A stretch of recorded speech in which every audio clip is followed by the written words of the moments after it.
In this video, I'll be going over the assembly process for the PolyCutter, and let's get started. So we want to be using the polyplane to sand our bearings. So the way it goes is that the two bearing goes inside the two holes on the bottom of the sander, and you want to also use the additional bearings that comes with the kit as kind of wheels to prevent the bearing from being over sanded. And once you have the assembly, you want to place them on a sheet of sandpaper on a table. Try sanding it for about 10 minutes or so. I recommend moving from 220 grit all the way up to 600 grit, and that will be pretty much sufficient. You can spend a little bit more time if you want. And in this video, I'm just not gonna spend the time demonstrating how to sand the bearing. Okay, so once you have the bearing sanded, make sure that remember which face did you sand the bearing. I mean, usually you can pretty much tell because the face that were sanded usually are pretty smooth. So we want to start out by inserting the headset inserts. So there's one on the cutting core, there's another one on the sliding gauge on the bottom. Please also make sure that you shove in two steel washers from the side into the sliding gauge, and drop of super glue to make sure that they stay in place.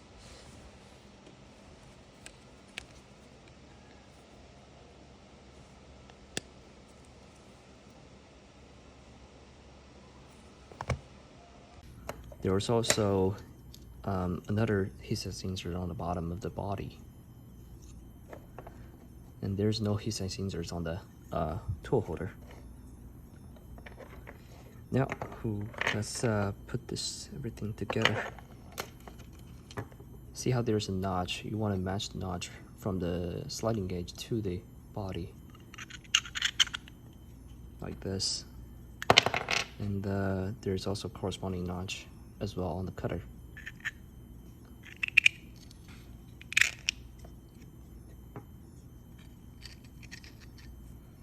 Then let's grab a couple M3 12mm screws. Everything inside the cutter is using 12mm to keep everything consistent. We want to first go tighten the sliding gauge. Then we go in and tighten the cutting core.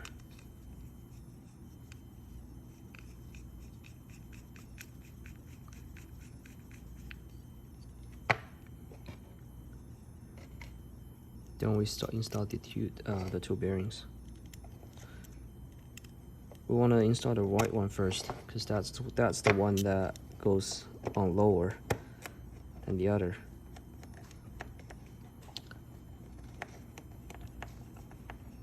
There's no headset inserts on the hose bearing as they are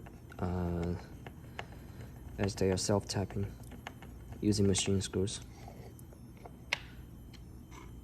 It was changed from previous version because using headset inserts can lead to the bearing being installed not perfectly flat, as the process of inserting the headset inserts can cause the inserts to be not perpendicular to the surface. So we change it to just using machine screws to self-tap the thread onto the plastic. And we want to notice that we don't want to tighten the bearing down too hard so that it wouldn't, be possible for it to move. We want to, go back just a little bit and see, if it's free to move by hand. Now, this is the type of feeling you want to get to, so that the two bearings are just about to touch and the top one are free to move. Now the last piece is going to be the bottle holder. Just slide it in, and there's another thread over at the right. I'm tightening down to that.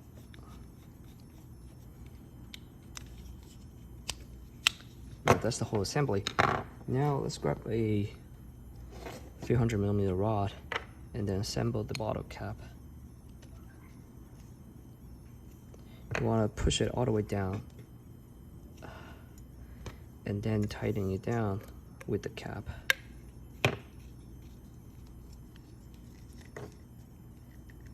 Now that's it.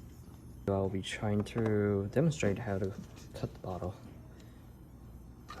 First, we need to make sure that we tear off the label and use either acetone or glue gun to wash off all the adhesive on the bottle. Make sure the bottle is relatively clean. And we start by trimming off the bottom.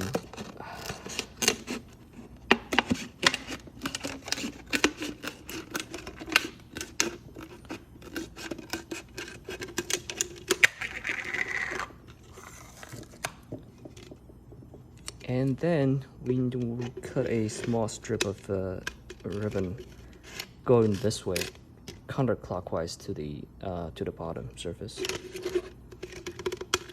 We need to get a nice and decent length. While we have that, we also want to measure the thickness of the bottle. Try to measure from where the surface is relatively flat, so to get a relatively accurate measurement. In this case, we are getting a roughly 0.3. Actually, yeah, roughly about 0.35 actually. So if I input that into the table, that's about 7mm to 8mm that we need to cut. Let's just keep it safe and make it 8mm. And in the bottle cutter, we will need to make the sliding gauge tuned to 8mm.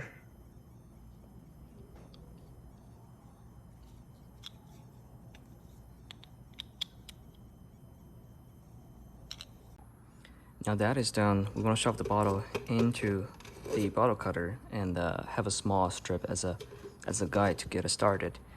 And we want to adjust the cutting width to roughly to the center of the bottle, and then tighten down the bottle holder so that it doesn't move, and then we can start cutting.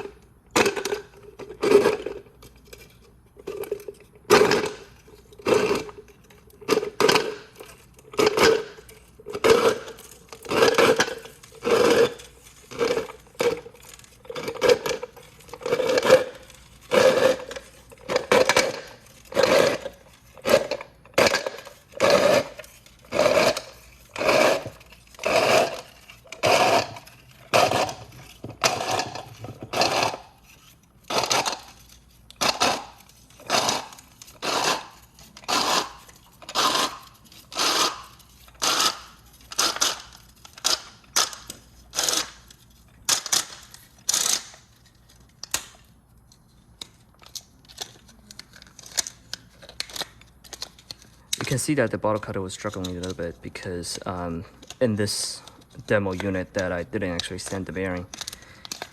The cut will be a lot smoother if you actually sand the bearing.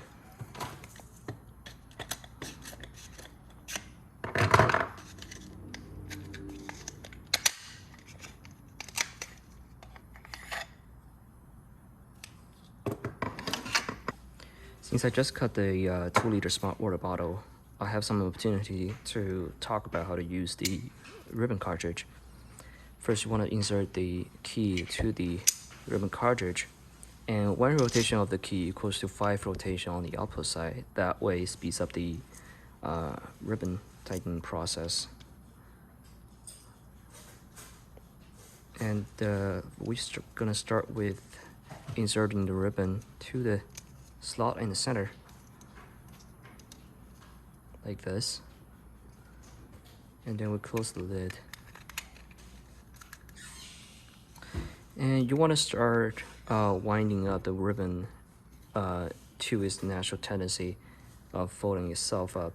In this case, it wants to go this way, so we go counterclockwise.